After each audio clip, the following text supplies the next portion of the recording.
Currently, Ghana's peers with similar informality and economic structure are doing between 18 to 20% in tax effort, which for Ghana would mean raising between 78 billion Ghana cedis and 87 billion Ghana cedis instead of the current 54 billion Ghana cedis in the 2021 budget.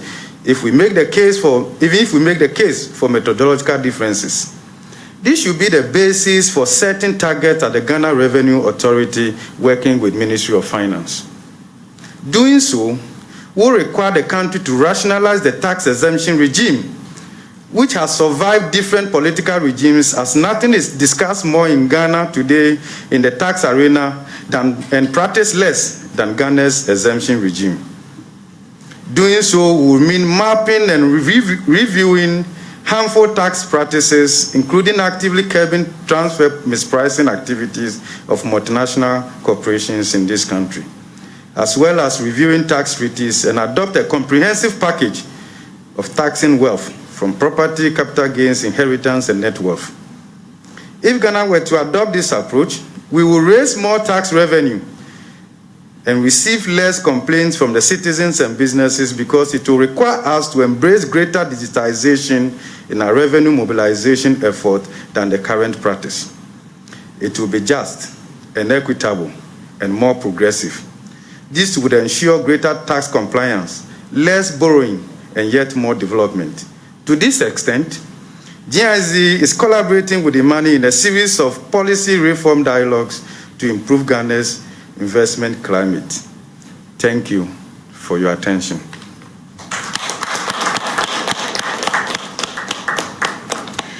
Thank you very, very much, Professor Godfrey Bobking, who is Dean of Students at the University of Ghana and a Professor of Finance, talking about one of the most controversial things when it comes to tax administration in this country. Many of you have had concerns with a tax exemption regime, and it's a conversation we'll have this afternoon. And so just be relaxed, just be patient. We'll talk more about it. And those who matter in the tax administration in this country are here and will be helping us have this conversation. And so joining us for today's conversation is Dr. Adai, who is Deputy Commissioner of Research and Strategy at the Ghana Revenue Authority. Thank you very much for joining us, Dr. Adai. We also have the Head of Tax Policy Unit of the Ministry of Finance, Daniel Noya, also here. Thank you very much for joining us.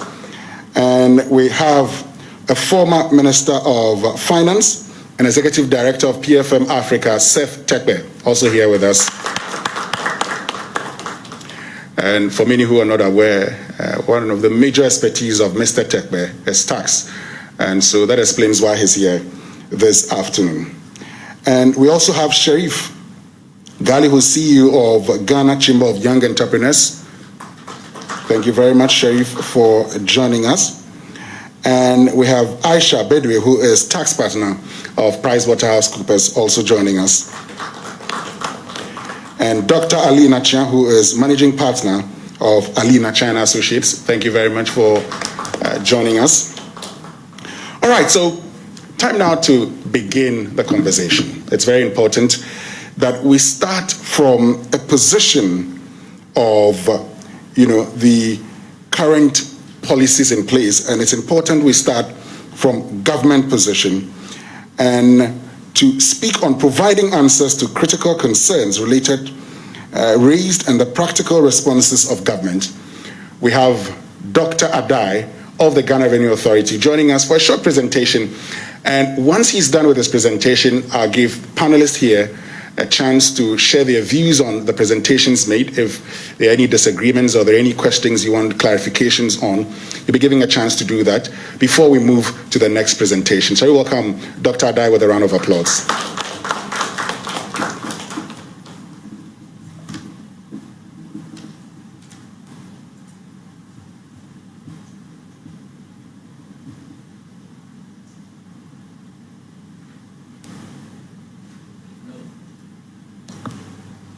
Good afternoon, colleagues. Good afternoon, Honorable Minister, my minister some few years back. I think I our speaker has said it all.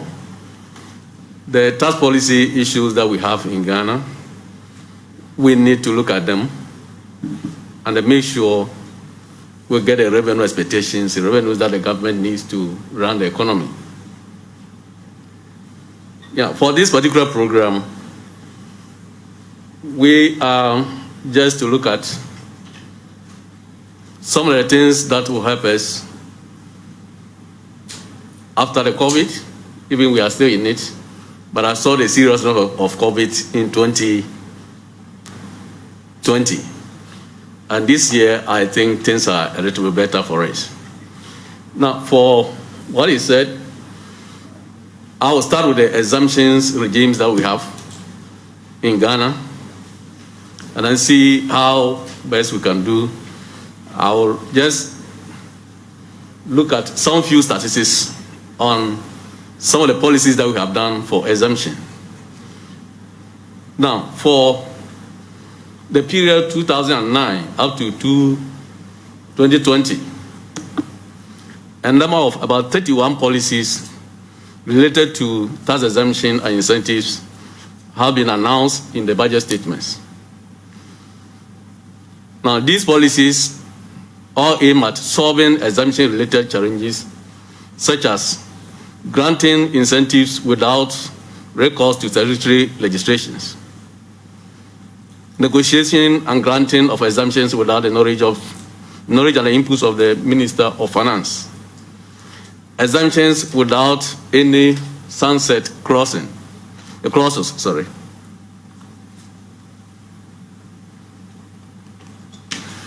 exemptions without any sunset clauses, exemptions granted on foreign supply of goods and services that can be sourced locally, then abuse and transfer of exemptions to third parties, and inadequate monitoring and review of tax incentives.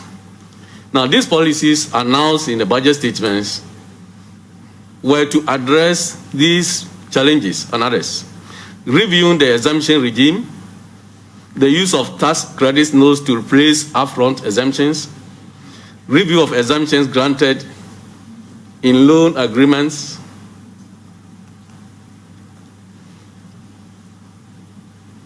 eliminating the issuance of permits through discretionary exemptions, exemptions granted to some government policy projects. Example, exemptions in the housing sector to support the construction of affordable housing schemes. Now, the following measures are required for further streamline the exemption regime.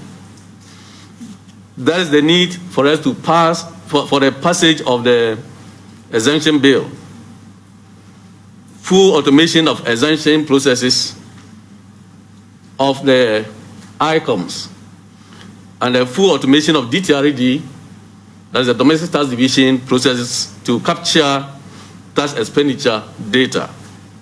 Now, this has to be done to improve our exemptions as we are running in the economy currently. The exemptions are such that it is in the form of tax revenue given to the citizens by government to support the economic activities that they are undertaking in the economy. But without abuse, this were to be a very good policy every country is undertaking. But can we have it in Ghana done like that? We need to pass the exemption bill to ensure that the revenue expectation and the benefits that the government intends to give to its citizens by granting exemptions will be obtained by the citizens of the country. Thank you very much. I will speak on other issues, but since from what I gathered, we need to look at exemptions first and then we'll move on. So I'll end my speech here, waiting for the other issues when it comes to the floor. Thank you very much.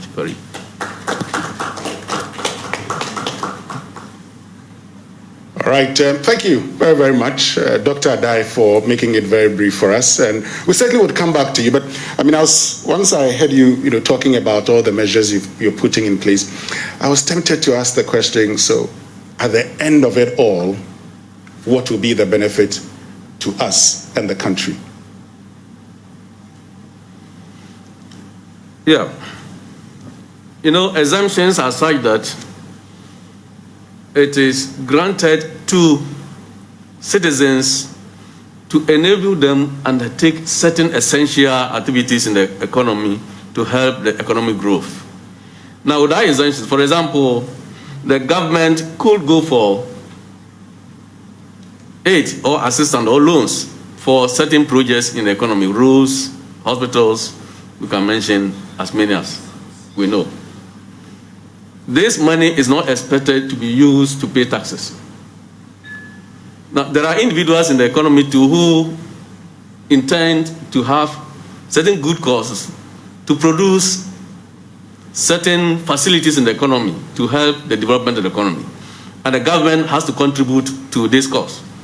So instead of collecting taxes from these individuals or these companies, the government contributes by granting exemptions on these, just to enable us have this good cause obtained in the economy. But however, there are various types of exemptions in the economy that people are abusing. And these are the ones that we think we have to consider, look at them critically, and ensure that we are able to manage the situation in such a way that the revenues that we are expecting will be obtained. Thank you. Thank you very, very much, Dr. Adai, for joining us and setting the tone for the conversation. I don't know if anybody wants to make a comment based on what Dr. Adai has said, or you want us to, yes, Aisha. Thank you very much. Good afternoon, everybody. And Dr. Adai, thank you for that very comprehensive discussion on exemptions. Maybe I'd just like to add that I think a good exemption regime, when executed properly, really does enhance productivity in an economy. And like you said, for those highly capital-intensive projects, it's a way to encourage the investors to undertake them and for us as a country to realize the benefits from them. I just wanted to maybe comment and add that what would help the exemption regime, in my opinion, is for the various agencies and bodies to be linked. Because what we have seen over the years is that particular industries are entitled to certain exemptions. And maybe those are granted on the blind side of, for example, the Ghana Revenue Authority or particular commissioners or what have you. And so because that link is not there and the various bodies are not necessarily speaking to each other all the time, you find that there's not proper collaboration, and so things kind of fall through the cracks. So I think it would be good if, again, I know we'll talk about digitization, but in that digitization process, if our agencies could be better linked so they can be real-time and seamless collaboration and transparency of what is happening, so they can work together and nobody will find it that easy to sort of, if I use the word cheat, our country in terms of taking advantage of certain exemptions. We know that some companies, when their sunset clauses are coming to an end, they close down and register new companies to reapply again. So things like that, I think, could be avoided if our various regulatory bodies were more linked and could seamlessly work together. So thank you very much, and that's my contribution. Thank you. Thank you very much, Aisha. Any other contribution? Okay.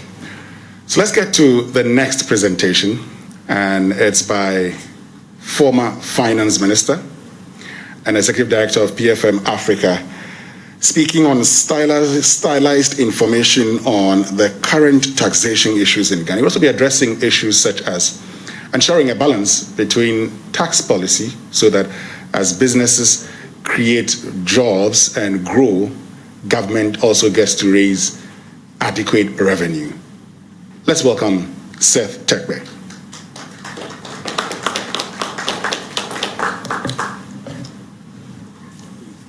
Yeah, thank you very much. I have a PowerPoint that we're going to run through it quickly. I don't intend to cover every one of them.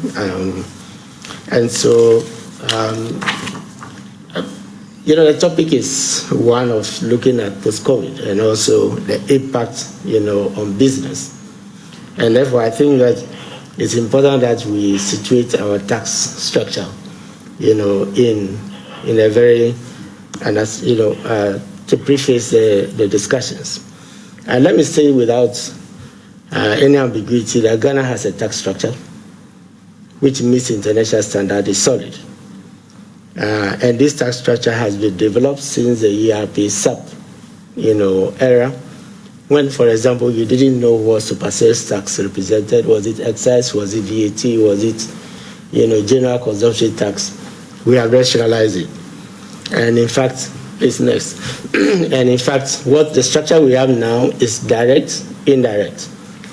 And our taxes serve a revenue or non-revenue goal. That's why we are talking about exemption. It's a non-revenue goal. And therefore, it's important that we understand that most of the problems we have often is the tinkering with this tax structure, which gives us the problems. If you tinker with it, then you don't allow the tax instruments to mature. And I'll come to an example, particularly the value-added tax and what we are seeing, with it. And so these are just some of the reforms that we had. Ghana led autonomy, when we took the revenue agencies out of, the core civil service and created what is now GRA, beginning with NRS, RGB, and the rest. So that is on administration. So we can say that Ghana has gone through the same reforms as other African countries and has a sound tax administration. GRA has experts. GRA has, I don't know the number of qualified accountants that they have today, quite a lot, controller and accountant general. So those days, there used to be just 2 or 3 before those reforms. We rationalize, that's what I said, the tax, structure. We know what is direct and what is indirect, what is consumption, what is tax on income. We rationalize all of that. I spoke about revenue and non-revenue. Next, please. We have the Ministry of Finance Tax Policy Unit, the head is here, which was created sometime, I believe, in 2015 or 2016 to settle the issue of who is in charge of legislation and who is in charge of policy, so that technically it is only GRA, that will run it. And therefore, you don't have those overlapping, and the powers, which Aisha alluded to. Frankly, nobody can exempt taxes in Ghana except Parliament under the Constitution. And therefore, any agency or whatever which is doing anything is not legal. And either it is in law, and that's why you have certain exemptions we were talking about. For example, the personal income tax as an exemption for low-income persons. It serves a purpose, right? Because we need to, it's a social intervention too. The VAT has exemptions, for example, for education and health, And so when we talk about exemption, often the attention goes to projects. But these are some exemptions which are, and then incentives, as was alluded. You need to attract investments and then be competitive, right? And so, and all this must be undertaken by Parliament. I think the point that was made, by Dr. Dai is the fact that up to a point on exemption, just to make this point, everything used to go to the Finance Committee, which sat jointly with the Real Sector Committee. And then now there is a separation of the sittings. So sometimes whilst they are looking at the technical features on the other committees, exemptions may slip in. I think that's the point. But actually it's the Finance Committee only which has a prerogative, when it comes to exemptions. Please, let's go on. So we have the direct taxes, which is the income tax on income, and then we have the indirect taxes, which is the tax on consumption. So this is the structure I'm talking about. And we have personal income tax, and then the PAYE, which is paid by employees. We do have, so that is another corporate income tax, which is the next slide. And those are the taxes on income. There are miscellaneous ones. Then you come to the taxes on consumption, and you are talking about VAT, 1. You are talking about excise, 2. You are talking about tariffs, 3. These are your primary. Right. So, for example, when you take, when you remove the GET fund and the NHIL, which is in the VAT, which has a mechanism which allows for refund and credit, and you block the refund and the credit, that NHI ceases to be a VAT. It becomes like an excise. Right, because then the cost goes into it, and because we are looking at the impact on business. And so what we have there in the straight levies no longer resemble VAT. They are basically excise. And if it's excise that we want to do, we must as well just call it, as such, right? Otherwise, it increases the cost and it increases consumer prices. And that was why when it was done, the first reaction, came from industry. And all of a sudden you saw, because what they were not treating as cost, once you block it, they start treating it as cost. So you consider the first reaction was cement price went up, breweries increased price and whatever. The dispensation that they were having in the credit and the refund was removed. And so they had to treat what was a VAT with that dispensation gone as an excise. Right? So I think that I'm saying this to show why I said that we have a sound tax structure with solid. So if we are removing something which is a consumption tax and we want to make it, because excise is punitive. So are we removing it? Are we making it excisable because it's punitive? Because excise is on alcohol, it's on tobacco, and for environmental reasons, it's on petroleum. So what's the basis of, importing something which used to be VAT and you are treating it like an excise? Is it because it's punitive? No. Because the purpose for the VAT is general consumption tax. It means all of us here, when we buy this water, but I can't choose not to pay VAT on this water. But I can choose not to pay excise if I don't drink. And if I don't own a car, maybe I join a trotro. So I think when we attack the rationale, then that is when we begin to have, problems, business. We have import duty, which is again tariff only. If you don't consume anything imported, you don't pay import duty. But the more important thing is that because it's on only imports, if you bring water, we see water being imported from the US and they pay import duty. But this produced locally will never pay import duty, and that's why we say it is protection. It is a protective tax. It is protecting our local industries. So again, if you tinker with import duty, right? For example, if you have the benchmark and you reduce the rate, yes, it may favor, consumers. But all of a sudden, by reclassifying and reducing the valuation, you are making the water imported from outside more competitive than the water that is produced locally. Because the local, product, we didn't used to have, this import duty, which is no longer being protected. That's why we call it a tariff. That's why we call it a protective tax. So I think policy is very important, and the rationale for the tax is very important when we want to consider. And many of these things have gone on. In fact, they were occurring for a very long time, and that's why, if you notice, from 2013 to 2015, we revamped all the tax laws that we have in Ghana, all of them. They were revamped. We created a separate excise act, which we never used to have, so that there's clarity between the difference between VAT and excise, right? So many of these things, started to be reversed again, just as it happened in the 90s and the 2000s. Okay, so my main points, here is that the tax, if we can go to some numbers, please, quickly. Now, if you see the revenue, below that you see off-route tax revenue. This is nominal, next please.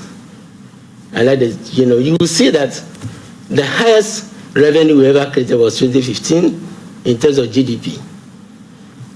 And the highest, next please, the highest tax revenue, sorry, please go back. The next, please, next. I think we can skip this. Next. I'll come back to this. Next, please. Sorry. So you see 17.8 was the highest revenue that we generated. And then 13.4 after the rationalizations and others started. Since then, it has been difficult for us to hit this. And what Dr. Bopin was talking about, Sub-Saharan Africa, generating the middle income countries in Sub-Saharan Africa, 18 to 17 to, to 20%. We should be above 20%. Now, if you look at what we did, we projected forward using the budget numbers. You will see that the nominal is deceptive, because once you express it as a percentage of the GDP, which is also increasing, you will see that we are nowhere near. It is towards the end of 2023 to 2024 that we are going to be reaching, some of the peaks that we, and I must say part of the reason it's low is the rebasing. Because when you rebase also, it affects the, so it means that if the economy has difficulties as we are discussing, right, and it needs to get out of it, for the burden to be lifted, this ratio should be going up. But when you compare it to expenditure in the previous ones, the expenditure is also not going down. So the question is, are we ever going to get out of this situation? And this is why some of say the budget is so sufficient. This is where you need a program. It's whether it's homegrown or it is forced on you, you need a program to address the fact that this shouldn't be at 16. This should be at 18, 19. If we want to get to those who are as a middle income country to 20, that's the only way you get the 3% additional point to add, to your revenue, so that by keeping expenditure down or even lowering it, you begin to use revenue to service your debt. You use revenue, to do instead of borrowing, as we are doing now. So the projection itself, does not give us or appear to give us, this indication. Therefore, one of the tasks, since we are talking about business, is that, and this is one of the reasons why, why the temporary taxes were not removed. It's one of the reasons why the fiscal stabilization, levy was not completely removed, and we have added another one. And it's one of the reasons we didn't allow the ESLA to lapse. The ESLA should have lapsed last year because it was meant to be 3 to 5 years. Rather, we have increased, we increased it once and we've increased it again, and we have given aliases, and increasing it. And that is because the tax handlers, are not serving, we call it buoyancy in taxation. They are not being buoyant. Can we see, this is illustrated in some graphs, and then I wind up doing question time, we can go back. So this is a graph, this is a graph which shows where we are. The straight line is where you are with your revenue and your taxes. And this is, blue is interest and then wages. And you can see that this was before 2020. This is up to 2020, the left side. This is going forward. You need your taxes to be significantly above, because the last one you see, which is streaming on top, is capital. And that's the only one you need to borrow. But what we have now is that anything above that line, we are borrowing to finance, and that includes recurrent expenditure. This was some of the problems. It's not unique to only this government, let's be clear. This was a problem we faced with single spine, if you remember, right? And that's where you see it starts this starts from 2013. You could see the peak going up there, and you could see that, that's when it started. Then after single spine, it started creating, some room. So anytime you have a major expenditure, which disturbs, the decision, unless you raise taxes, you always have this stagnation business. So now, my final points, and then we'll come back to some, I don't want exactly. So these are total taxes for the whole period from 2013 to 2024. This is the total revenue. These are total taxes. You can see that not much has changed. The GDP, which I expressed, right? We are just, hovering. Sometimes it goes down, but it hasn't broken. It hasn't gone beyond the 14 before you can get to your 20. And that is what we need. If we are not going to be using taxes to be loans to be meeting the expenditures, and we are going to, this is what we have. Now, what taxes next, please? What taxes? You can see that non-taxes and the rest. You see the size of the tax. It was very high. Non-tax and the rest are minuscule, right? So it means that if you want to get out of the situation, there isn't much you can do with non-tax according to the structure of the revenue. You have to focus on taxes. And even in focusing on the taxes, you have to focus on the major taxes, which is corporate income tax and VAT. You can see that all the rest, excise comes up, tariff comes up. You see the major ones we were mentioning earlier.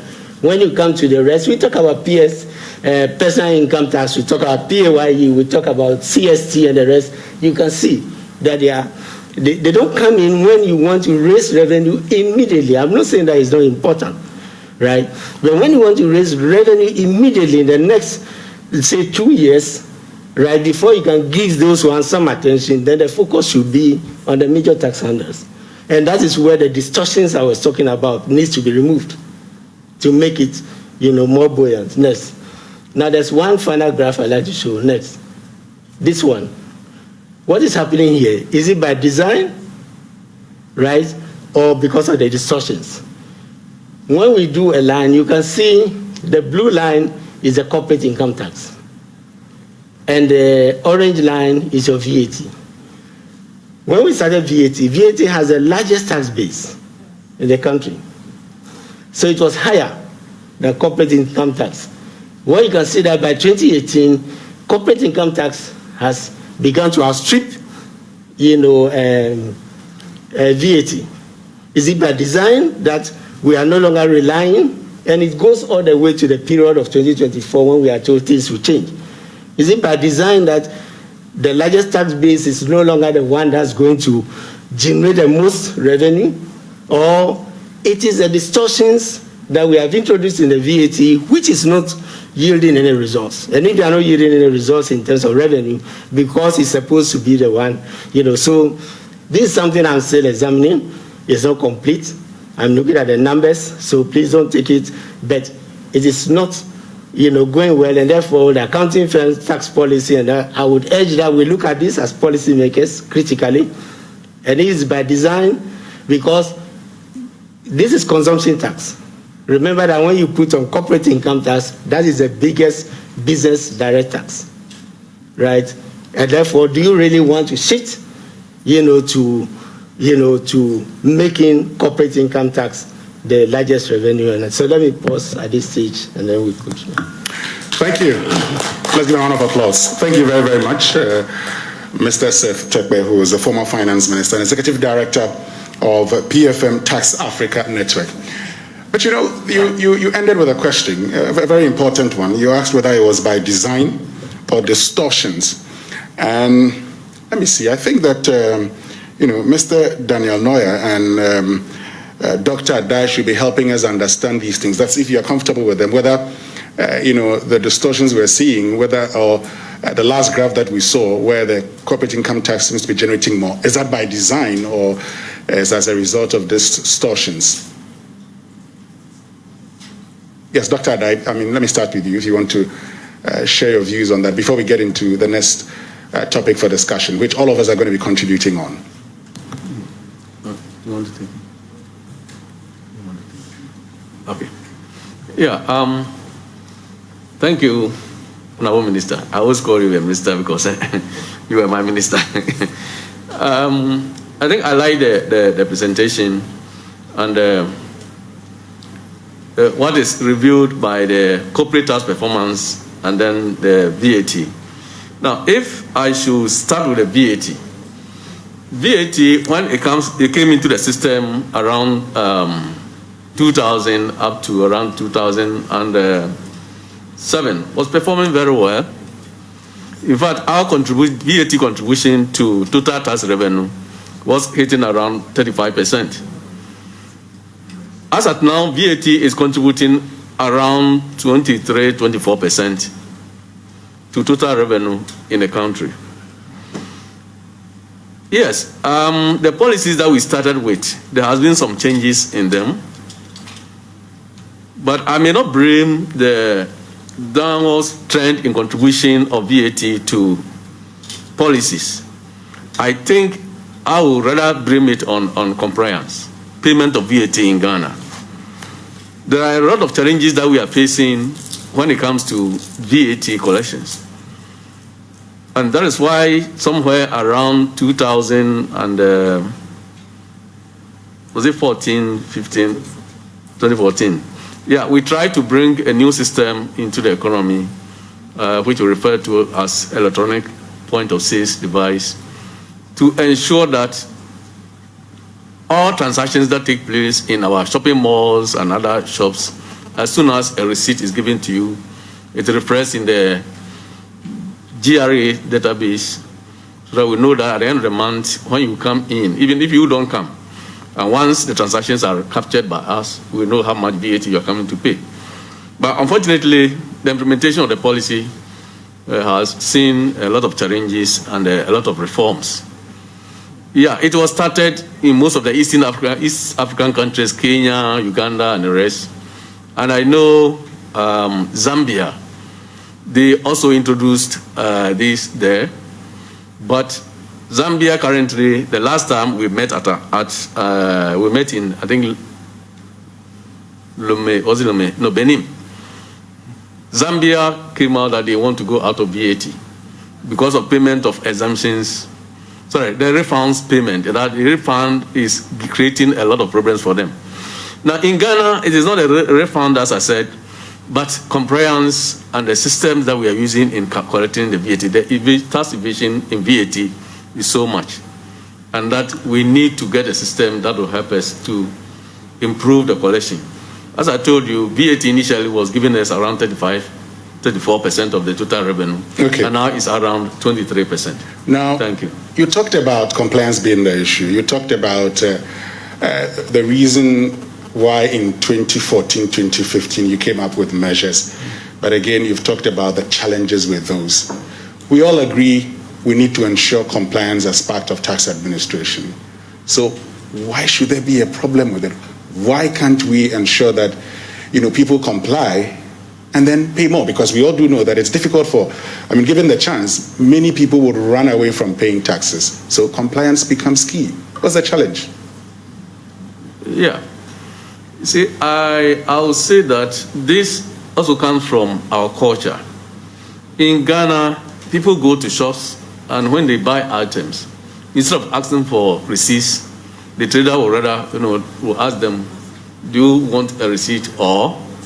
Now, those who are inquisitive and they want to get receipts sometimes pay higher price than those who don't want to obtain receipts. Meanwhile, it is only when the receipt is given to you that the transaction will be captured and we'll be able to trace that particular transaction, and the necessary VAT paid will be captured by government. If you buy an item from any shop, any VAT trader, and you don't ask for receipt, then it means that the person is evading the collection and payment of VAT. And I know in Ghana that has been our challenge. People asking for VAT receipts when they buy items. Yes, Sheriff. Hello. So does that say that we need as a state to engage in educating the citizens to understand the need for your country to be able to get the required revenue for development? You need to understand that when you walk to a shop and buy something, require a receipt. Is that in the plans of GRE? Oh, yes. There are a lot of education going on in the system. We have a lot. Even with the electronic point of sales device that we have not been able to implement, it is coming in another form, which maybe later we can talk about. It will be implemented to help solve that problem. And currently, an expert has been recruited as an assistant commissioner for VAT, and he's in to restructure all these things. Have a look at it. I think he reported either late 2020 or early this year. Okay, let me get to you, Dr. Alina Chair. Yes. Okay, thank you very much. I think that what I want to contribute on the VAT, if Mr. Noe and Dr. Ade will confirm, I think we were making a lot of revenue generation, as Honorable Setekwe mentioned, because if you bear me out, when we had the value-added tax service, they were very particular on verification visits to all taxpayers almost every quarter. So after you filed your returns, by the end of the quarter, they are coming to do verification. Because of that, people were ready to comply because you don't know when they will visit. With the integration of the revenue institutions, I've hardly heard of verification visits. Everything is now boxed into the audit. And you know, when it takes time to rotate and get to do an audit. And I always also say that during the verification exercise and the audit is when we solve his problem. That's the opportunity to educate the taxpayer on the compliance levels. And then aside that, what we have lost so far is enforcement. We've forgotten that Qatar Students' Hostel used to be a hotel. It became a hostel because it defaulted on VAT, and when enforcement was done, they couldn't operate. Afrikiko restaurant, just by Jubilee House, suffered the same fate. A revenue officer went to eat, asked for a VAT invoice, you are too known, all that, and then sacked him. Then he went and got reinforcement from police. They came, ordered food again, they repeated, and they were busted. So that enforcement, and we remember that hotel at Shashi, I always forget the name. Seacaps. I remember that day I was in Legon. I was going to school. I saw the VAT trucks removing everything. Fridges, air conditioners, carpets, enforcement. So aside the verification, which will help us to educate and get compliance, we need to back up with enforcement where the taxpayer is recalcitrant. And you know, even when we start a little enforcement with police and camera crew, people just start sitting up. So I think we may have to look at that. It can put us back into that contribution of the 35%. I think we need the education to enforce compliance, and after that, unfortunately, I think our VAT refund system, we are not having serious challenges like Zambia, because with our Revenue Administration Act now, we can offset with your direct tax. So we found a way to resolve ours. It's not always a cash refund. So I think that is what I would contribute on the VAT. Because as we indicated, you can see when it was introduced, it was the high flyer. And for me, for direct tax to now overtake an indirect tax, it's a bit of concern. And that is why I think the education, compliance, and enforcement, we have to revisit it. I think we should do a lot of verification visits. Because people take the VAT, they don't remit, they keep it. And we have no means of knowing. And the EPOS, to, as you mentioned, has been in our budget since 2012, if I can remember. And you have testified how it can give us ready revenue and unable for people to hide the income. I remember some time our challenge was that there was no money to acquire them to roll out after the trial showed that it could be our game changer. So if we have to borrow for projects, we may have to borrow for the EPOS. It can pay for itself. And so we need to look at that. Thank you very much. Thank you very much, Dr. Lina Chair. Let me get to Honorable Setekwe, then I get to Aisha Bedwi, then I get to you, Mr. Noya, on this particular issue. Yes. Please turn on your microphone. Thank you very much. The distortion I spoke about is also creeping into administration and compliance. And let me give three specific quick examples. VAT flat rate scheme, which was where it is in addition to the traditional threshold, which is applying to non-retail and now wholesale. But why extend a scheme that is a small taxpayer scheme to large retailers and wholesalers who would have been issuing a VAT invoice? You give them opportunity to do just one time, you've lost the input tax credit handle. And remember, the two basic principles with the input tax credit is self-policing, one, and it establishes an audit trail. You've removed it for sectors that are capable. Now, when you take out the national health insurance also from the base and the GET fund, right? You complicate administration because instead of one single tax return that is filed, now you have to file 3, right? And you have blocked the input tax credit, which was the incentive. The input tax credit, remember, is the incentive for me asking Aisha for my receipts when I buy, because without it, and that's why we say self-enforcing, without it, I cannot claim the credit. I cannot claim the refund, right? So, again, we need to look at, some of these things, to make the thing buoyant again. I wouldn't recommend following the Zambia example because, as Dr. Alina Chair said, we have in our law, and I hope that we don't make that tax. I listened to the debate. That tax refund account is not fungible. It shouldn't be used for other expenditures, as the explanation was being given, some time ago. No, it is not freely available. It is in law, and it is designed. In particular, remember, it used to be just a VAT refund, and it was increased to, I think, 6% in order that it can cover other refunds, right, to make the tax system efficient and for businesses not to. So I think let us also look at the administration, the sort of mechanisms where you may change the tax structure, but you end up complicating administration and compliance and leaving a loophole for tax evasion and avoidance. Thank you very much, Sir Tekwe. Aisha Bedwe. Mr. Tekpa has actually said what I wanted to say. So I think, just in summary, I think any good tax system, in order to get people to comply, has to be as simple as possible. And unfortunately, the VAT system is now very complicated. As Mr. Tekpa said, we have to file a number of returns.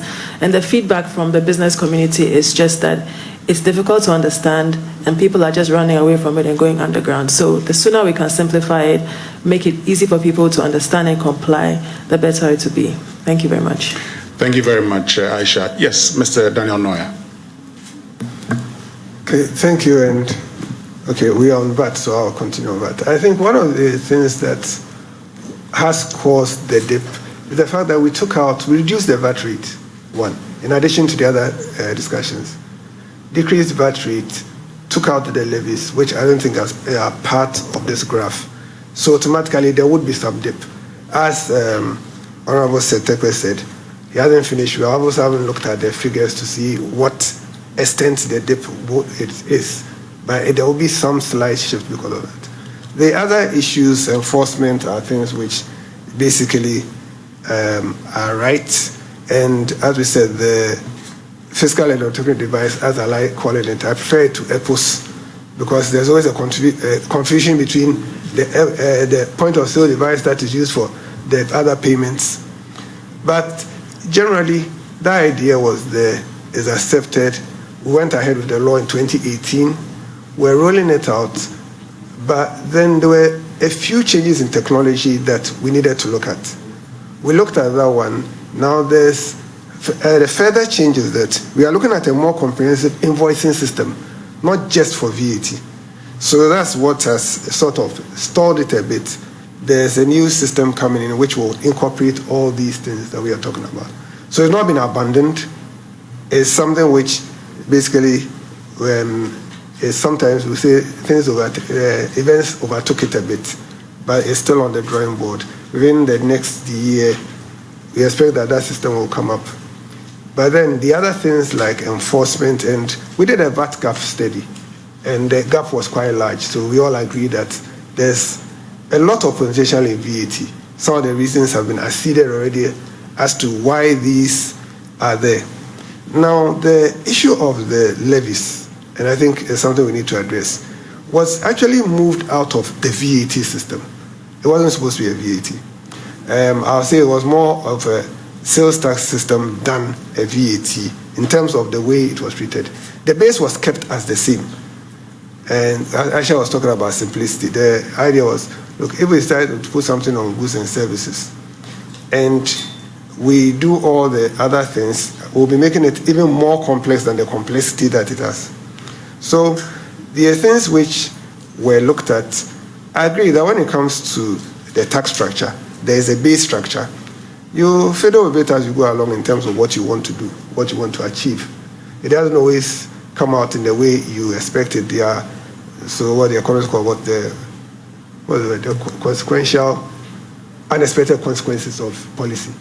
And these are all things that are there. So you look at policy, you refine it as you go along, and as you look at the things you want to do. Yes, I would say that in everything we have the orthodox and we have those who like to tinker around. You'll find them in this sense. Sometimes you tinker around, as I said, you don't get the effect that you want. So basically for VAT, that's why I would say that, yes, there are issues with VAT, we agree, and we are working on it. And over the past few years, there's been this issue of prosecution in terms of taxes, and not just for VAT, but generally for taxes. And so prosecution unit was set up, procedures have been outlined, because, GRA and from the old IRS, a lot of the cases have been lost, not because there was no case, but because the authority didn't follow their procedures. And so the issue is to get people to follow the procedures, so that when I go to court with a case, I have a case, I follow the procedures, and I can prosecute and make sure that what needs to be done is done, enforcement. And all these help the tax system. Because automatically, one, if I know I won't be found out, I'll be tempted not to do what I should do. Okay. If I'm found out and I won't be punished. So if I'm found out, I'm not punished. What do I don't have anything. There's nothing wrong with it. So in doing these things, is putting these processes in terms of tax administration in place, so that these things can be done in a way that the outcome will be more effective than what some of the things we are doing currently. Great. Let me get to Honorable Tekpe briefly, because we need to get to... Yes, just a brief. Yes. One of the titles I heard was the National Coordinator for the VAT project when it was introduced. And I didn't want to bring in political economy issues, but it's very important.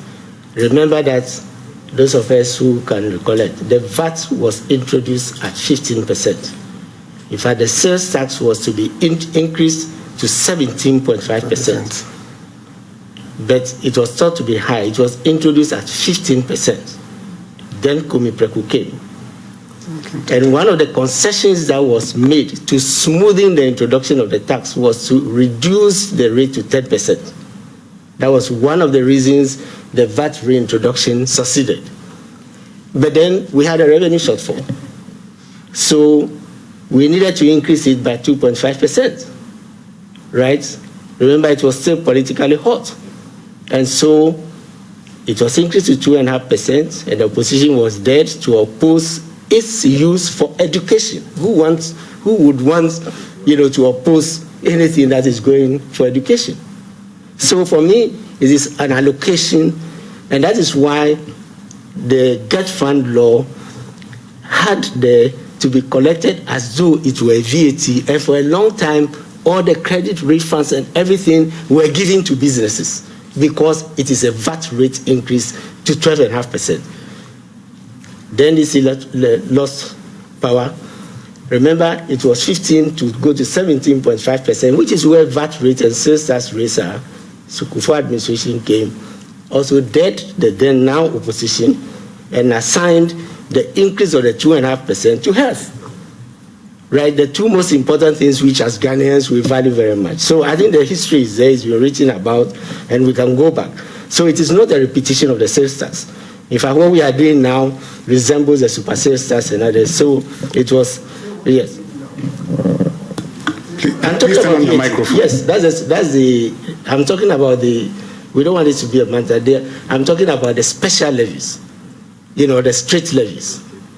It is that which I said resembles the excise, right? But I'm giving just the origin, of why Get Fund and why, NHIL, the levy, and why they are collected as though they were, a VAT. Now, the last point is when it was to be increased to 17.5, we face the same situation we're facing today because of single spine and others. And that's why, because the capital budget was insufficient, that's why it was dedicated to the Ghana Infrastructure Investment Fund so that it could increase the capital budget.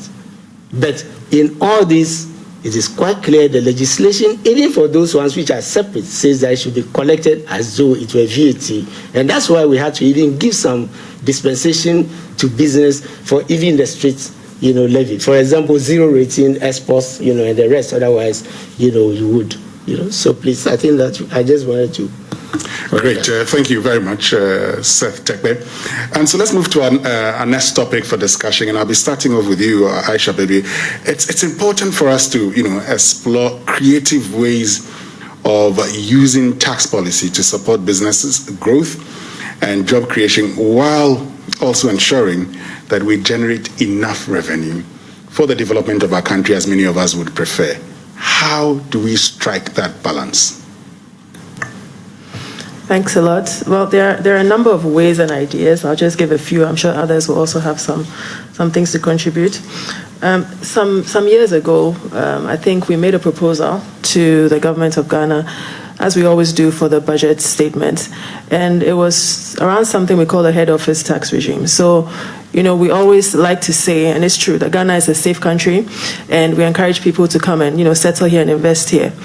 But there is a way to encourage businesses to use Ghana as a regional head office for the region, especially companies that are servicing multiple countries in Central and West Africa. And I think particularly is relevant to fast-moving consumer goods and manufacturing companies, which are on the rise now post-COVID.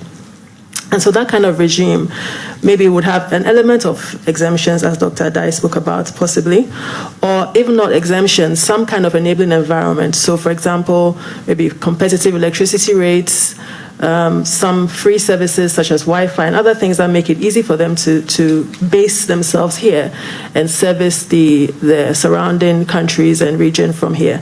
And so what that does is it encourages increased investment, it encourages job creation, it encourages increasing trade between ourselves and other countries. And as you know, Ghana has great connectivity to other countries in the world. And so that free flow of capital is also encouraged. So a head office tax regime, encouraging companies to set up here to service the region, is also a great way to kind of reinvigorate the country and encourage employment. I think this is also relevant to the health sector as well. So COVID, made a lot of things apparent to us. And one of the things that is apparent is that we do have a fairly good health system in Ghana compared to a number of Central and West African countries. In fact, people do come here for medical tourism currently as we speak. So it also encourages, good quality level healthcare companies and hospitals to be set up here to service the region as well. So those are some of the areas that this kind of tax regime would benefit. There's already a provision in the tax law for fresh graduate incentives, which I don't think many companies are actually making good use of. So I think it's to encourage and do that education for businesses to know that this is actually something that already exists, and maybe extend it beyond fresh graduates. There are people who have been graduates for 2, 3, 4 years and are still unemployed. So encouraging businesses to create those jobs while taking advantage of what is already present in the law could be a way to stimulate that job growth and also reduce unemployment. And lastly, another way to reduce unemployment is, for people who don't have jobs and see themselves not having some in the foreseeable future, they become entrepreneurs by default. Not necessarily because they want to, but because that's all that they see there is to do. And they may not necessarily be well equipped to do so. So I like to say that some of them are not actually entrepreneurs, they are survivalists, because their businesses don't tend to last or grow, because they lack the support, the education, and the skills to make those businesses last. And so I know we have somebody representing young entrepreneurs here, but again, incentives or ideas and just things that could stimulate them to grow their businesses and have them have that support that they need to actually take this forward. Because where businesses are born, they also create jobs, and so it goes and flows in the country. So those are the few things that I'd like to say. I know others would also have something to contribute, and we can take the conversation on from there. Thank you very much. Well, once you talked about an entrepreneur, I saw Sharif nodding, and it's important we hear from him, the CEO of the Chamber of Young Entrepreneurs. Sharif, yes, what's your take on this? Thank you very much. She has mentioned something that I just want to start with. Mm-hmm. You see, a lot of investors are interested in our innovation as young entrepreneurs in Ghana. But what happened is that there's no any encouragement for an investor to put in money on the idea of a young person. We do not have the muscles to raise the money, but an investor is coming in with the money. why can't the state design an exemption for an investor so that when you put your investment in a young person, we exempt you from 1 or 2 or 3 taxes? And this is a huge encouragement for an investor to put in their money. One other thing that is very important is that, you see, we have a tax system that treats all of us the same. For example, corporate income tax, 25%. Now you have a young person on SME that is just starting, and maybe they don't have that muscles. Why can't we adopt a tiered system tax where, for example, based on turnover, at maybe tier 1, you are asked to pay a kind of a fixed amount, maybe 1,500. I'm just giving an example as final tax at the end of the term based on your turnover. And maybe the small and medium taxpayers can also be given a certain percentage on incremental basis so that they can have a briefing window to reinvest whatever money they have in their businesses to grow to a point where you can tax them this corporate income tax of 25%. This, I believe, are some of the things that we can use to really, really empower the growth of business. Don't also forget that there was a tax exemption for young entrepreneurs, I think 5 years or so, but it is never operational. You go and then you even want to make inquiries, they are giving you different stories. Now the question is that it was intended to encourage you to go into entrepreneurship, to create businesses. But here's the case, you go and they say it's not even legal. It was not sanctioned by Parliament. I don't know, since you are from Jerry, you can talk to that. And up till now, you push young people to go to the National Entrepreneurship Innovation Plan. They say there's nothing like that. So these are some of the things I believe from where I'm coming from and the constituency I speak for, we can innovate in that direction that will help business growth. Thank you. Thank you very much. Yes, Asha, you want to make a just point? a quick one, Sharif. Thank you for those points. I think what you've said actually points to one of the problems we have in Ghana, and that's a lack of enforcement. Because what you mentioned about the tiered system and the simplified tax system actually is already existing and is provided for in the tax law, but it's not being enforced. And so that is a big problem we have in Ghana. We have many laws, but they're not being enforced, and also the education level. So you find that some people who actually should know about this, who should be implementing these laws, don't know. So I think that's something major we have to grapple with in Ghana, and this goes beyond tax. Different laws exist, are not being applied or enforced. So maybe something we need to look towards as a country. Thank you. Thank you very much, Aisha. Let me get to... Yes, Honorable Tekpe. Yes, one quick advice I would give to the chamber is to get those who do tax for money, like Dr. Alina Chia, to educate the youth about the tax incentives they can get. For example, few people realize that if those who use just laptops for it, you can get accelerated depreciation for the laptop that you bought, right? You can get, even if you have a kiosk, there's nothing that says that you get depreciation must be as opulent as this building. You can get the depreciation and that would reduce, the tax that your members have to pay. I think this is an education which we do not have a very strong tax practitioner for small businesses, but I believe that since you have a group, if you get 2 or 3 tax practitioners, they'll be able to save you a lot of costs which you can use to pay them. Thank you very much. Thank you very much, Honorable Tekpe. Let me get to Dr. Alina Chia. Honorable Tekpe started by commending you highly. Those of you who are engaging tax for money. Yes, go ahead. Thank you very much. I think he has already identified the fact that they have this young entrepreneur. It's in the law. I've always told investors that they seem to ask, do I have to get approval from the GRA? Honestly, you don't. The law is bigger than the GRA. The law has given it to you, so take it. File your returns, and you don't pay any tax. Let them come after you and say you owe. Once you are 35 years and below, you qualify. And aside the 5 years, if you make losses, you can carry forward for 3 years. So you make profit after the holiday, you make profit, you can deduct the loss you are making. And depending on the area, if you're in a priority area, maybe tourism, ICT, petroleum, mining, manufacturing, you have 5 years. So the incentives are there. And as Aisha mentioned, you start and take some young graduates, you qualify for the deduction of the young graduate salary in addition to a percentage of it, depending on the number of them in your. But what I think GRA can do to help you on this stratified taxation is if they can roll out the modified taxation in the second schedule to the Act to deal with small, medium-scale enterprises. That they have rolled out, they've done everything. It's just that with the rollout. So that those in that sector, maybe 5% flat rate, it takes care of your VAT, your income, everything, so you can concentrate on your business. As you grow along with them. And then I want to quickly touch on something Mr. Nguyen mentioned, which is very good on the enforcement. The GRA has been in talks with the Judicial Service, so they set up criminal courts for tax offenses. And I think it's a welcome news. All of us who are complying, it becomes disincentive when somebody is walking free and he is a worse offender. And I think that it's not a one-way sword. If the revenue officers are also being compromised, they also have their day. Then there will be transparency, because we just hear it's perception. Revenue officers are corrupt. Let them bring the evidence. And then we can deal with that. But also quickly, I was going to look at the tax exemptions Mr. Ade mentioned. I think when the government came into power, there was well, that's actually our next issue. So okay. Yeah, so let me just get to Mr. Noah, and I'll come to you when it comes to the tax exemption. Yes, Mr. Noah, you wanted to make a point. Yes, I think I'll talk on what we just talked about. The other panelists have actually mentioned it. And it's actually a culture which I think we need to overcome.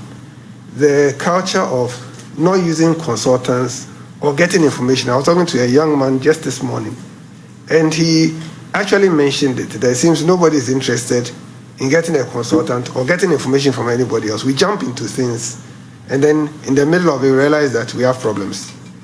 And so that advice, I think, is something that the information is actually out there. Go on the GRA website. There's a depth of information. And all over, and it's interesting that we are in a technological age. We have a lot of young people who the only thing they use their systems for is not the research they need to do that will help them. And so there's a lot of tax information out there. Get into it, you'll find it to update. What has even been done is that there was a project we've reduced with the GRA, we've reduced the tax laws into understandable language. So there's abridged forms of the tax laws on the GRA website, which makes it easier for you to understand. So it's not the normal legalese which Dr. Nachi and his people like. Okay, so let's look at it. And while on it, I want to make a quick intervention on, we've talked about entrepreneurship. I want to mention what actually government is looking at in terms of doing. Okay. I'm sure we've all heard of the CARES program. We've mentioned Obatampa. And Obatampa is a 100 billion project. It's looking at a certain aspect of the economy and how we can move Ghana forward post-COVID. There's a revenue component, a financing aspect that 70% will come from outside government. Government will provide the other 30 billion. Now, and that 30 billion is a mix of things that are going to be done. First, there's improving revenue collection, tackling exemptions. Those are the two revenue handles. They're looking at the budget itself, tightening fiscal discipline in terms of spending, the waste that everybody talks about. They're looking at creating additional fiscal space and keeping the budget in a way that we'll have our deficits and everything, but then it's manageable in that sense. Increasing efficiency in public procurement and public investment, which are issues that we all talk about. And so with these ones, and then even with the way we deal with the concessional loans and other things we get, looking at them a bit more carefully and looking at what we'll use those things for. The other one is, then the other thing is, Honorable Tekwe talked about GIF. Now, GIF is being refinanced to a certain level so that this year's budget was there. Some portion of the FBFA, which was originally for them, is being given back to them to enable them do the kind of investments that they were set out to do. So these are a few of the things that government is looking at in that. Now, when it comes to that, let's also know that there's a depth of incentives already in legislation for businesses. if I just pick manufacturing, just manufacturing, VAT, there's the exemptions that they get on machinery and accessories that they bring in to get to, and then there are several industries. There's the VAT deferment scheme, and it's something that some people seldom talk about. But that deferment scheme helps a lot of manufacturers, because what happens is that when you're importing anything, that machinery and the raw materials and things you are bringing in, you don't pay the VAT upfront, and which you should do, and government will collect it and they later on give it back to you as input. But government allows you to keep that money, helps your cash flow, and therefore it allows businesses to plan in. The only thing is that you have to be compliant, you need to be certified, there are certain things, conditions you need in order to get these things. Chapter 98 of the customs tariffs has various incentives and things that allow industry and businesses to, I can go on, but all I'm saying that, and I think that's one of the things, the information is out there, but it's not out there. It's out there, so we need to look at it, because yes, the sectors we are looking at in terms of the 70 billion growing the economy are quite a lot, and it's important that we share this information as we go along, and it helps us both revenue-wise, because there are some incentives that will be created for them, and there are those things that they also need to get for themselves. So, all right. Yeah. Thank you very much, Mr. Danoya. So let's move to a very controversial issue, and I'm going to start up with you, Dr. Alina Chen. Dr. Adai started by talking about it. Now, annually we're told we lose billions through tax exemptions. As a people, we all do know we need money to ensure that we're able to achieve all the things that we need as a people. There's been lots of talks about the infrastructure gap in this country.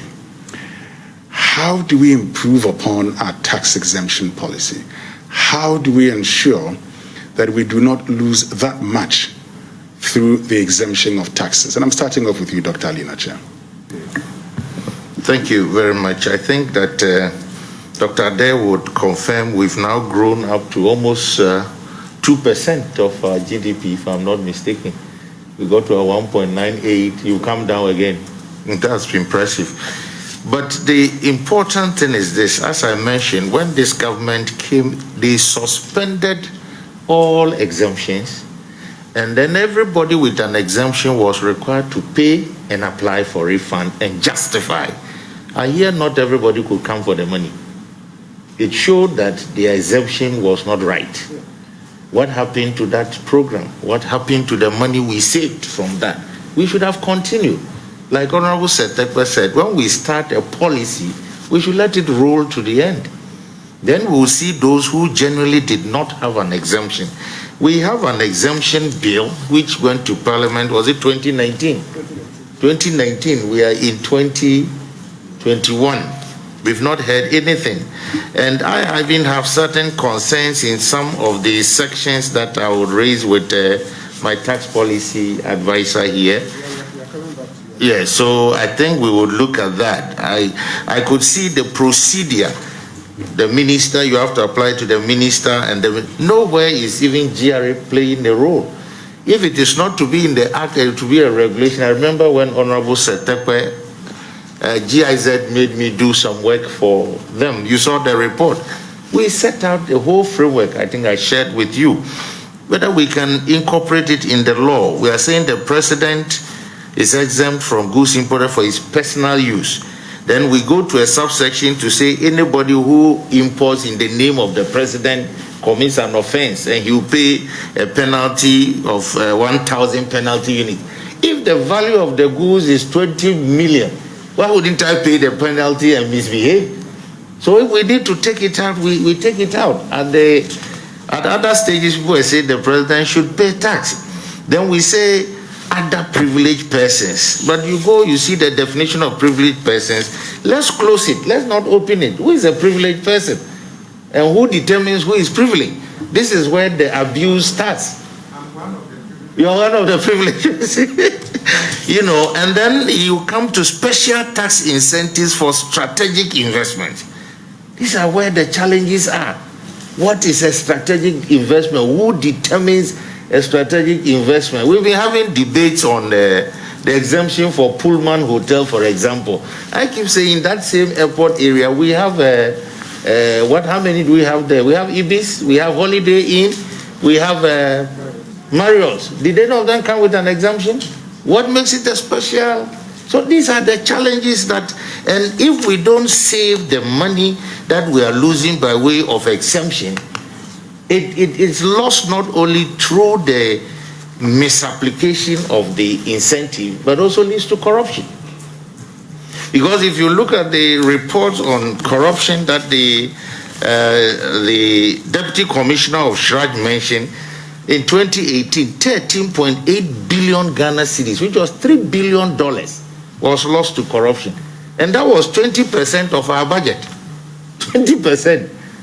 So in this COVID era, when we want to save businesses, and I'm saying with the budget, now we have almost just 8 months to go. Where are the low-hanging fruits we can look at? Block these loopholes and mobilize that money. Because 3 billion, with all these levies, we are looking at how many, Honorable, is 866 million. And we are losing billions. Why don't we block and save that and not use taxes to disturb businesses? Because we need them to grow. Then we can grow with them. After COVID, we can look at the taxes that we can let them contribute. So I think on the exemptions, that is what I would contribute with. And then once we block the loopholes, I'm sure, as I mentioned always, ASEP report shows we are losing on average $1.5 billion from natural resource sector. And 1.5 billion would be more than the levies we are imposing. So our concern is let's deal with the corruption, block the loopholes, save. Honorable Setekwe mentioned, we look at the expenditure management. We should be able to raise the revenue without looking at the taxes for now. We can look at it after COVID. We look at COVID will be with us 2-3 years. Let's assume the 2 years is almost gone. Next year we can come to Noe and Ade to look at tax policies. Thank you very much. Great. Let me get to you, Honorable Setekwe, briefly. Yes. Yes, thank you very much. Let me talk on the structure and the process. We need to look at it. I think I started by saying that there are certain exemptions which may be inevitable. For example, the personal, exemption that is given, it may not be, make much difference for somebody earning 40,000, and above. Therefore, people who are just around the minimum wage and the base pay, for them it makes a difference. So, and if you look at the number of employees who benefit from that, so it's a deliberate social intervention too, and that's the same we have with education, health. Someone would say, okay, and then the third element is the projects, and the simple logic is, you take not even the World Bank. You can't even use the World Bank. You can't use GIZ. You can't use any development partner, multilateral or bilateral, giving you a loan. You can't use a portion of a loan to pay the tax. This is the thing. So what it means is that once you have taken a loan, if the equipment comes, right, you have two options. The government can pay, the tax. And actually there used to be what we call the Treasury Credit Note, whereby if Ministry of Roads is receiving equipment for a project, they would issue a credit note to GRA, right? But it is nominal. The big thing is compliance. It helps you track, otherwise you make a budgetary allocation for Ministry of, Roads, and Ministry of Roads will use it to pay, the tax and GRA report. So what goes out as revenue comes in as, expenditure. It cancels out. It crosses out. So that's one, process that was tried many years back. It couldn't be sustained because of difficulties of implementation. But maybe in these days of IT, it may be possible, to have. I think there was a mention which I support. The issue we have is customs has always been well established in terms of systems. GCNet, ICOMS, the domestic tax division. It was only the VAT service when it was established that had, a solid JIPS, which became the TRIPS. Okay. So I think that we need to, so with electronics, it will be possible to probably reintroduce a tracking system which can be. Otherwise, we would have this issue of whether, because if you made the contractor pay upfront, right, you run into cash flow problems for contractors, and others, and there are huge amounts, which is the outcome of the deferral system. And in actual fact, under the old sales tax regime, that's why you put them in a ring and defer the taxes paid on inputs.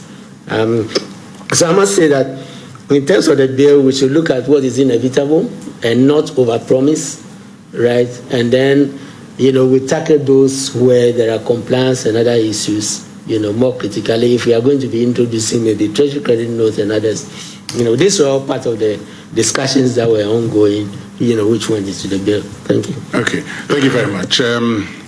Yes, Mr. Nuya. Okay, thank you. I'll start from where Honorable Secretary left off. There has been quite a lot of work done on exemptions over the past 4 years. And I like using the word tax expenditures to tax exemptions, because it goes beyond exemptions. We've been talking about incentives and some of those things. Some of them are expenditures which government should undertake, but then it uses taxes in place of instead somebody does it and then gives the person that leeway instead of doing it themselves. So for tax exemptions, that's import exemptions, which most people are talking about when they are talking tax exemptions. We've moved from around 3.8 billion in 2017 to 1.7 billion in 2020. So basically it's come down. One of the things that we tried to do was, especially the discretionary. Are we talking about cities or dollars? Cities, I'm talking cities. One of the things that we talked about was the discretionary exemptions that we call the special permits, which were things we were doing. So basically that has become negligible. The last time I looked at it, when we go to 2 decimal point places in terms of billions, is zero. Though there's some, what we've done is that if the thing has to go to Parliament, push it to Parliament and get a parliamentary approval.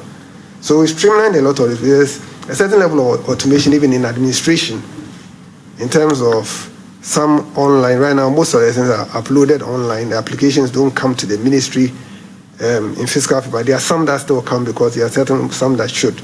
But aside of that, basically you upload where the ministry, MD, you upload wherever you are. It gets onto the system, is processed in that way. So these are some of the end. That one also helps when you reduce the human contact.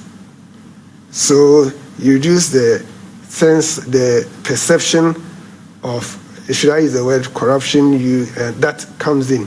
And so everybody knows, okay, along the line, this is what we should do. If it gets, there's an accession report which we were working on. And there's something I was telling folks that, look, there's a law that says that if you give wrong information in the Revenue Administration Act, there's a penalty on you. If you repeat it, the penalty increases by 20%. And we are going to put that one out there. That even though it's online, because people keep creating all manner of problems even online, we'll start penalizing you on that. And then, so you start improving the system. So I'm talking about exemption, but then enforcement comes here. So, and as I said, a number of things were also done. Legislatively, 2 things were done. The Public Financial Management Act requires the Minister of Finance to report on exemptions. Currently, as I said, it's just the import exemptions because it's easier to track because of the automated system they have. We put in systems now. There's a data collection system for DTRD, the vested taxes, to get that one also done. There's the another section of the law, the Revenue Administration Act, actually tells the Commissioner General, and I think that's where I share should come, that if there's an exemption which is not sanctioned by law, the Commissioner General has the right to refuse to grant the exemption. The first one is that any contract, any agreement, or anything that involves the variation or waiver of taxes, the Minister of Finance should give his no objection first.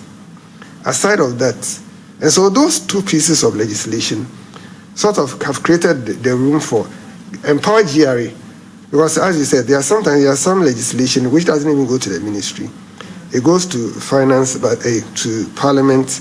As I said, it doesn't go through the finance committee, so no one really looks at the exemption provisions, and it slips through. No one discusses it. Sometimes it doesn't even come up on the floor. It slips through. And so there are some of these things that, and some are just resolutions, actually, agreements. They are not even law. If it's law, it's a different issue. But they are agreements and other things. And so GRA has started, what's the name, ignoring those exemptions. So yes, there will be that kind of conflict that you talked about. But once it's not legal, GRA is correct. And the ministry will always stand behind them when it comes to that. Okay. Thank you very much, Mr. Nuya. So I know many of you have joined us via Zoom and have been sending questions in. Would get all the questions addressed. We'd also try and get some of you to join us and share your thoughts with us on all that is happening. But in moving on, let's get to, the process on digitization and other initiatives that aim to improve tax payments and reduce avoidance. I'd like to start with you, Dr. Adai, on this. I mean, what is the progress being made in that particular area? Yeah, thank you. A lot of things are being done at GRA to help in this direction. And I want to mention a few for us to continue with the discussion. Okay. The system that GRA, in fact, when it comes to taxation, you cannot do without technology. And beginning looking at the systems, customs didn't have much problems because of GCNet. And then later we have the ICOMS, which is working perfectly for us. But with the DTRD, that is the Domestic Tax Division, that's where we had a challenge. And now a lot of things are being done. We initially started with TRIPS. But up to a point, we had challenges with TRIPS in terms of, the way data was being captured over there. And then when it comes to officers, working, the delays, and times that the system sometimes goes off and so on and so forth. So now the system is also going to be changed. There is a system in place that currently that you are putting in place to replace the TRIPS. Now, if we come to January, how we will want to do for what we want to perform for taxpayers to feel free. Now, GRA is trying to replace all the tellers in our offices, and then people are going to pay taxes through the banks and then through mobile money and so on. And very soon, these things will start. Now we are deploying an integrated tax system. That's what we call the iTax. And as I mentioned, for the Domestic Tax Division to replace the TRIPS. And then ICOMS, I think we have heard about it. The second phase is being implemented. We are finished with the first phase, but the phases are about 4. Now we are moving on to the second phase, and this is being deployed, and then more functionalities for further improvement in customer experience, which will reduce the problems that we have at the ports in terms of leakages and so on. Then we'll move on to the other aspect where when we come to GRA offices itself, how we perform in terms of the support services, our functions in terms of procurement, freight management, and other things. Here too, we are trying to come out with a comprehensive enterprise system which will provide greater efficiencies across the organization. And then we are also trying to ensure that we are able to capture data capturing and then analytical capacities at the GRA is sometimes weak. And here we are getting systems which we are in the middle of developing the data warehouse to enhance data and analytical capacities which will leverage external and internal data to enhance our revenue performance. We want to have a system we are also discussing something with the Senate, DVRA, so that we can link up with them to exchange data. That process is also ongoing. And we are the more important when it comes to our taxpayers. We are trying to do our best for taxpayers to file and pay online. File and pay online. The system is open, but when it comes to taxpayers going into the field, I know a lot of the companies have started using the system, but we need to put in a lot of education to enable the taxpayers to use the system that we have put in place.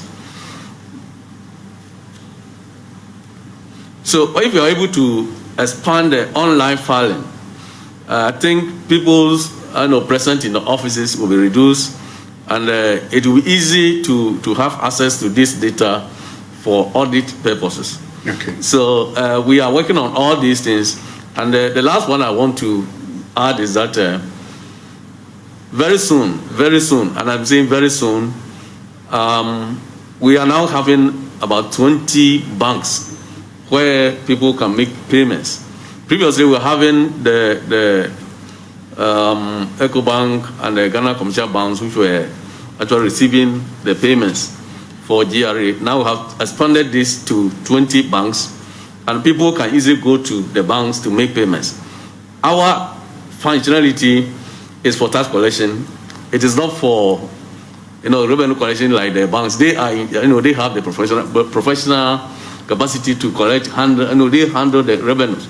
So we want people to be using the banks to pay their taxes instead of coming to GRA office, where we have to train tellers and the rest and so on and so forth. So very soon, as I said, very soon, our tax payments in Ghana will be through the banks, through the online payments like mobile money and other forms of payment. Thank you very much. Thank you. Thank you very, very much, Dr. Adai, by sharing the progress with us. Mr. Noy, you want to add something briefly? Yeah, let me expand on the briefly. Yes. On the Ghana.gov. The Ghana.gov platform is the payment system that is coming up, and it's a government-wide platform. So it's for tax revenue, it's for local government revenue, MDA revenue payments, and all the basically financial institutions are linked to it. So you walk into it, there's a portal just like you do for other services. Once you go there, you complete the slip, use the portal, or you can sit in the comfort of your home because it's web-based. So right now you can actually go on to Ghana.gov and use it to make a payment. The pilot has been working for the past 6 months, and so it's being streamlined. So these are all there and the interfaces that there makes it easier to interface with other systems that will be used. So that's a general revenue. It's not only for GRA, it's generally for revenue. All right, thank you very much. One question many people have asked has to do with some taxes, which they say maybe could be described as nuisance taxes. Earlier Sharif was telling us about some of the challenges they have, but I'd like your thought on this, Dr. Alina Chia. So if you look at Ghana's business taxation regime, which of the taxes would you classify as nuisance taxes, or those that are necessary?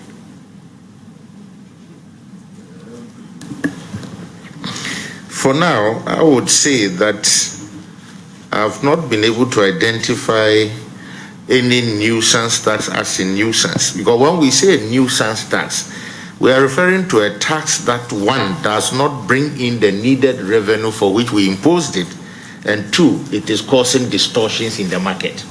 So you come in and you don't give us the revenue and you are also giving us problems.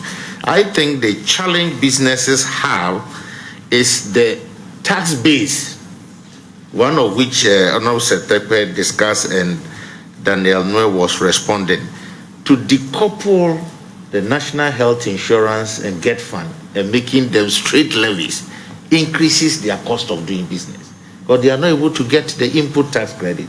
And now we've added COVID-19 levy. So tentatively their cost of doing business has increased because they incur it when they buy, but they can't claim the input. So they can only recover it when they adjust their prices. And that is what we are seeing.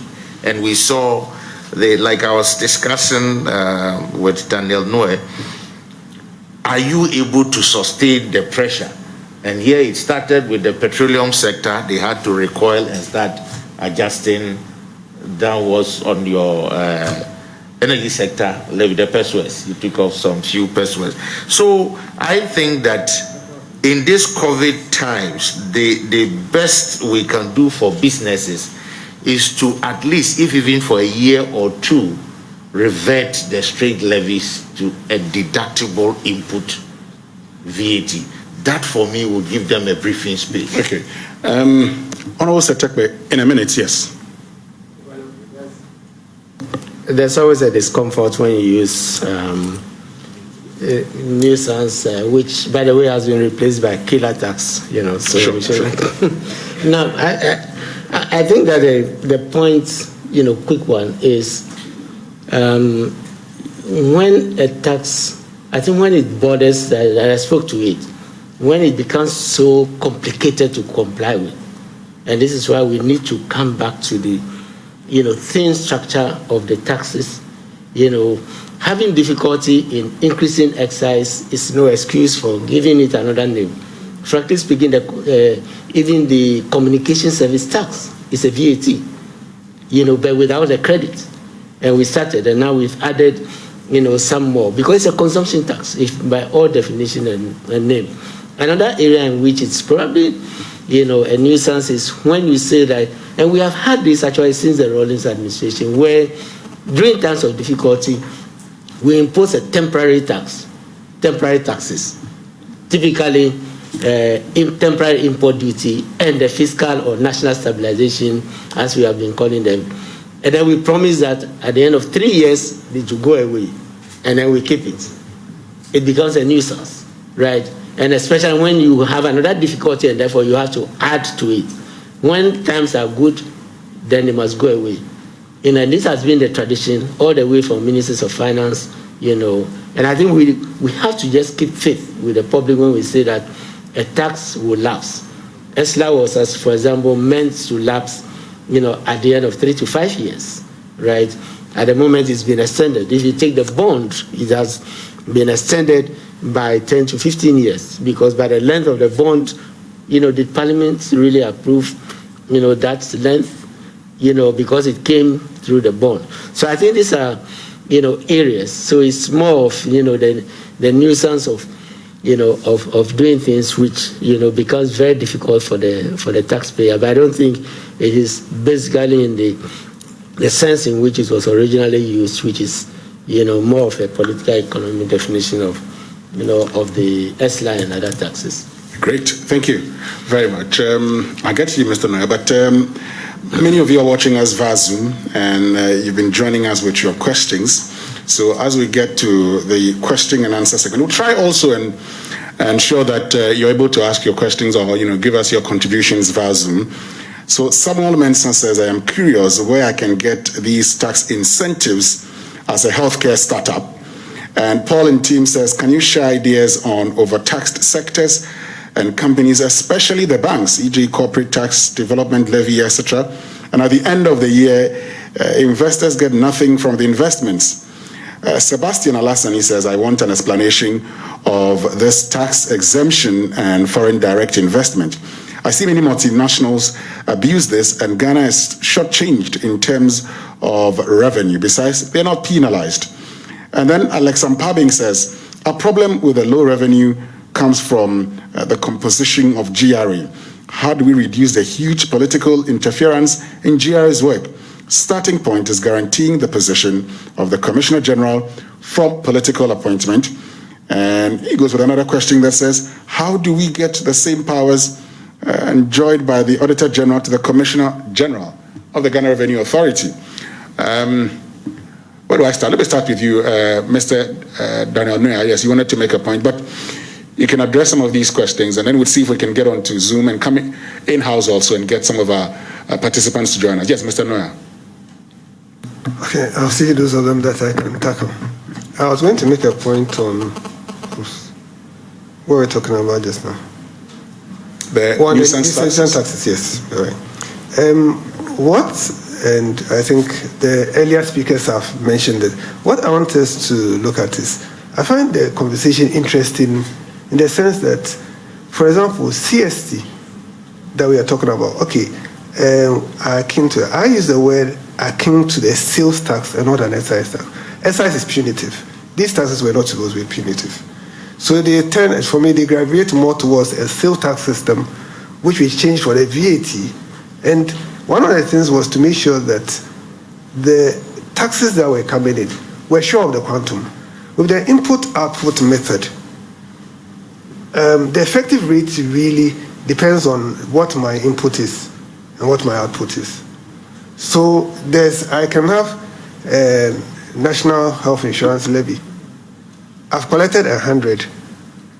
Because of my input, I pay another 100. I have 0.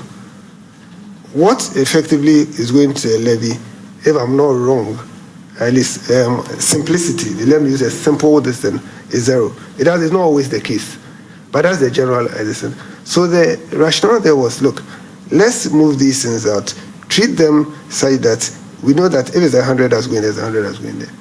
I mean, there's different, should I say, opinions on this thing, and even amongst ourselves in tax policy, the arguments that we have over these things there are so many of them. Okay. But the interesting, as I said, is that briefly, yes. CST, we have CST, which we reduced from 9% to 5%. Because of the challenges, we realized that everybody was going to be using data. If you make data expensive, you're making businesses expensive. CST, when it was moved to 9%, was bringing a lot of good money. Looking at the latest study on world prices of data, Ghana is the 4th cheapest in Africa. Okay. The 26th across the globe. And so there are some interventions that are being done for business. Thank now you. The questions. The Commissioner General actually has a lot more power than he uses. If you look at the Revenue Act, there's so many things that he can do, which some of them he doesn't even have to go to the courts to do. And so he has powers, and he has the right to exercise those powers by law. Thank you very much, Mr. Noya. Let me come in here, start with the questions. Yes, tell us your name and the institution you're representing, where you're coming from, then your question. All right, thank you very much. My name is Simon Maggi. I work for the American Chamber of Commerce. My president is here, Aisha Bedway. I have a question for the officer from GRA and from the Ministry of Finance, and it has to do with the Tax Appeals Board. When are you going to implement this particular piece of legislation to help the ease of doing business in Ghana? Because businesses and the GRA have varying opinions when it comes to some taxes. Okay. So would want to know. Thank you. Very much. Mr. Noya, yes. Okay. Please turn on your microphone. Sorry. Right. We expect that we'll do the appointments for the members of the board by June. Let's explain that because of the elections, they are now doing the appointment. The deputy ministers are not even in place. We expect that they would have been done by now. But so we expect that getting to the 3rd, 4th quarter, they would have started operating. Originally, it was for them to have started operating from 1st January this year, because the law was passed around middle of last year. We thought all these things would have been done earlier. Unfortunately, it didn't happen that way. So basically, 3rd, 4th quarter, thereabouts, they should have started working. Okay. All right. Thank you very much. Let's get on to Zoom now, because a lot of you have joined us via Zoom. Yes. We are in a technological era now. And so Dr. Idrisu is joining us via Zoom. Yes. Yes, go ahead. Please turn on your microphone, Dr. Idrisu, and then you can ask your question or tell us your contribution.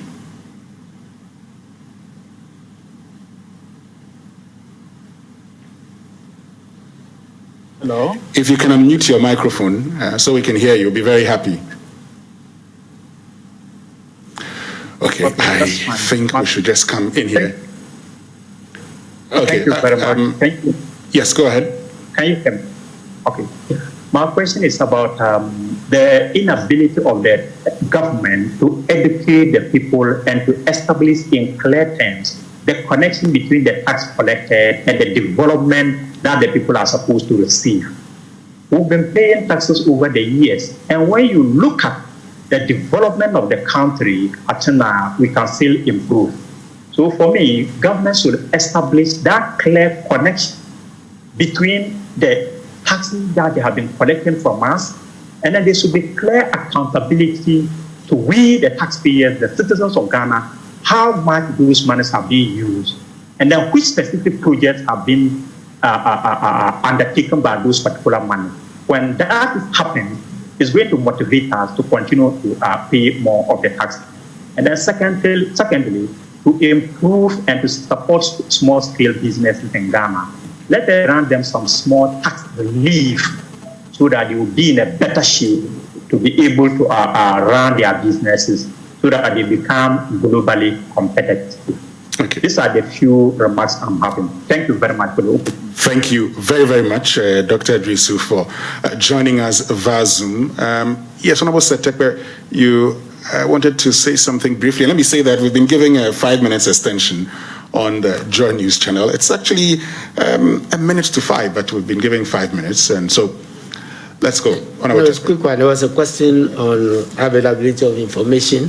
I think the GRA website has the sort of information on incentives, which you can go to the law, but I prefer to refer, taxpayers, especially the young ones, who are also versatile, to go to the GRA website. It's listed. And GRA also has, education units in their offices, so you can walk in there.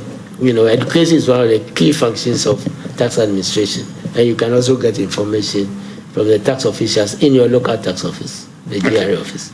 Aisha Bedwe, you wanted to make a point briefly? No, you're okay. Okay, so let's get back onto Zoom. One with the ID Proactive Ghana. You could just tell us what your name is and go ahead with your question or contribution.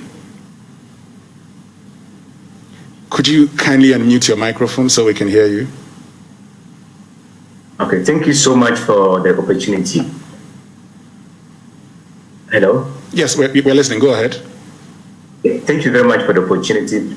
Professor Dr. Adai made mention of something like you go to a shop to buy a product, they give you a receipt. You ask whether you should take the receipt or you should leave it. Actually, I wanted to find out what are the benefits? What are the benefits of getting that receipt? As the person I said, I go to shop, they've given a receipt. Actually, I don't know what the receipt is probably. And I want to find out what is the benefit of that receipt that I'm taking from the person who is providing me the services. So I want to find out what are the benefits of having that receipt to myself. Okay, thank you very much. Dr. Adai, I believe you understand the question. Yeah, yes, please. Please go ahead and answer it. Yeah, let me restrict the benefits to what we are discussing here. The benefit is that if you pick the receipt, it enables GRA to know the tax that you paid on that particular product that you bought, VAT payments. And that will help us to be able to trace and audit the company for the amount. But if it is your private benefit, there are so many of them which I don't want to go into because of tax. Thank you. Okay. Mr. Noya, you want to add something to it? Yes, please go ahead. Even for the tax benefits, the issue is that you've actually, in Ghana, VAT is inclusive. So if you pay 10 cedis, you've paid VAT. So if really you don't collect the invoice, what it means is that you've given the person money to go and chop free, or your money, actually, because he's not going to pay it to government. He's taking it. Okay. Thank you. Let's get back to Zoom. Sebastian, thank you very much. Go ahead with your question or contribution.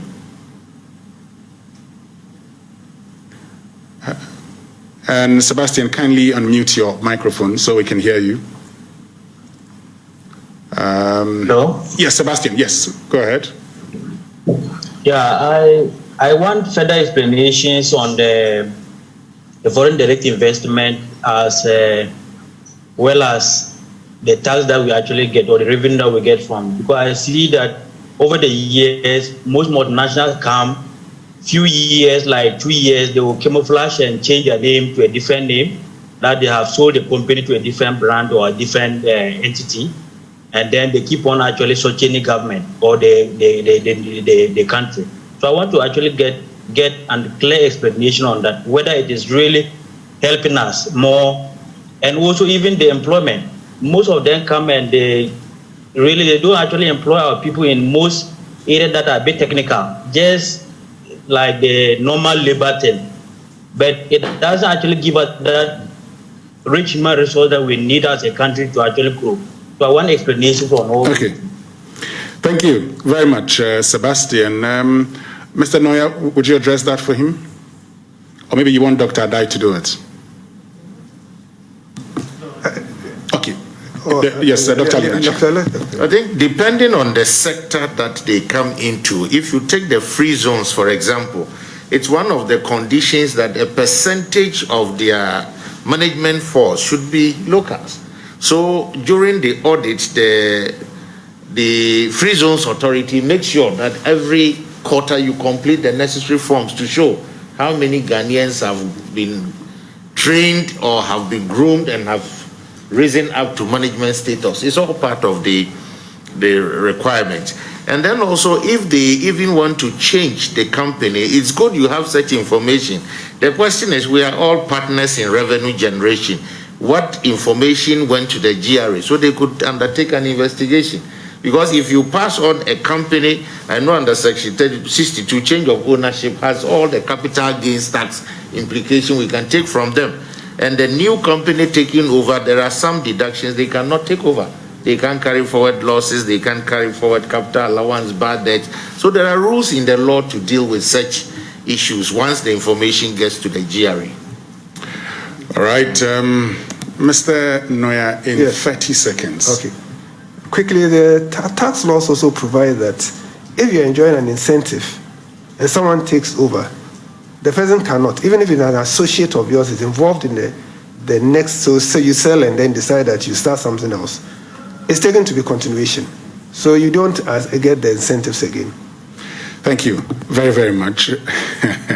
Thank you very, very much. And so the discussions would continue right here, but for now we have to go off television. Thank you so much, all of you, for being part of this very important conversation on that's business taxation and the road to Ghana's post-COVID economic recovery as part of the IMANI-GIZ reform dialogue series. A big thank you to our panelists, Mr. Seth Tekpe, Dr. Alinachi, Dr. Adai Aisha Bedwe, Mr. Daniel Noya, and Mr. Sharif Gali for joining us. My name is Winston Amwa, and we're very, very grateful to all of you who joined us via Zoom.